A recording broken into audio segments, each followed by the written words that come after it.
કે પશુપાલકો પોતાનો વિરોધ નોંધાવવા માટે આવ્યા હતા. શું સમગ્ર સ્થિતિનો આજે સવારે 11 વાગે સાબરડેરીના જેટલા સભાસદો છે એ લોકોએ ભાવ વધારાની માંગણીને લઈ અને સાબરડેરી આગળ એકત્રિત થવા માટેનો કોલ આપેલો હતો. અને એમની જે માંગણી છે કે દર વર્ષે જેટલો ભાવ વધારો આપવામાં આવે છે એ હજુ સુધી આપવામાં આવ્યો નથી. ગઈકાલે સાબરડેરી દ્વારા એક મેસેજ આપવામાં આવ્યો હતો કે ભાઈ હજુ એ લોકોનો ઓડિટ ચાલુ છે એટલે હજુ ભાવ વધારો જાહેર કરવામાં થોડી વાર થશે, પણ એ લોકોએ વચગાળાનો ભાવ વધારો પણ જાહેર કરેલો હતો. એમ છતાં આજે સવારે લગભગ 1500 થી 2000 લોકો ભેગા થયા હતા.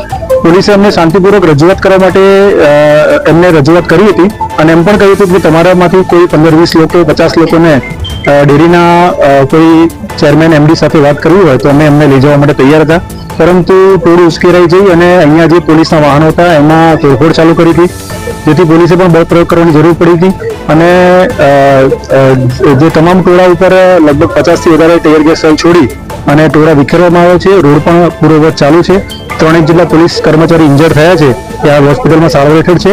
આમાં આગળ વિશેષ ગુનો દાખલ કરી અને એની તપાસ કરવામાં આવશે. અત્યાર સુધીમાં 20 લોકો અમે અટકાયતમાં લીધેલા છે. 50 થી વધારે ટીયર ગેસ છોડેલા છે. સવાલ એ છે કે જ્યારે કાયદોની વ્યવસ્થાની સ્થિતિ હોય, એક બાજુ પશુપાલકોની માંગણી અને લાગણી હોય, બીજી બાજુ જે પ્રમાણે આખા રસ્તાની જે પ્રમાણે સ્થિતિ થઈ હતી, બળ પ્રયોગ પોલીસે કરવો પડ્યો. 3 પોલીસ કર્મી સાથે સાથે અનેક ઇજાગ્રસ્તો અથવા વધારે ગંભીર ઇજા અને હું આપને એ જ કહેવા માંગુ છું કે પોલીસે ઓફર કરી હતી એ લોકોને ચેરમેન એમડી સાથે વાત કરવા માટે, પરંતુ એ લોકો કોઈ વાત સ્વીકારી નહીં અને સીધો જ બળ પ્રયોગ ચાલુ કર્યો. આમાં પોલીસ માત્ર કાયદોની વ્યવસ્થાની ધ્યાન રાખવા માટેનું માધ્યમ છે.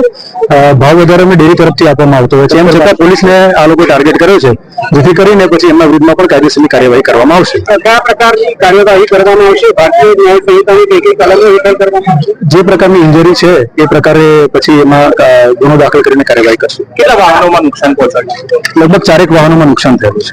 ખાસ કરીને જયારે પથ્થરમારા જેવી સ્થિતિ હતી, પોલીસ માટે કેટલી કપરી પરિસ્થિતિ હતી આ તમામ બાબતો? ખૂબ જ કપરી પરિસ્થિતિ હતી અને પોલીસે ખૂબ સંયમથી કામ લીધું છે. એમાં કોઈ પણ જે લોકો ટોળામાં હતા એ લોકોને કોઈને ઇન્જરી થઈ નથી, એટલે પોલીસે ખૂબ જ સંયમપૂર્વક કામ લઈ અને ટોળા વિખેરવાનું કામ કર્યું છે અને રોડ પણ પૂર્વવત ચાલુ કર્યા છે.